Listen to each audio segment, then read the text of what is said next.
Hindi habang buhay ang walang sa mata. May umagang darating, dalay bagong pag-asa. Alam kong mabigat, parang walang natira, pero bawat sugat unti-unting naghihilom pala.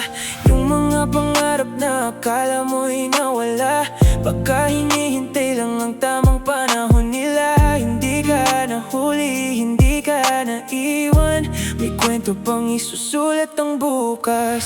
Kung ngayon ay tahimik ang mundo, hindi ibig sabihing wala nang himala. Minsan sa katahimikan doon nagsisimulang bumuo ng panibagong pag-asa.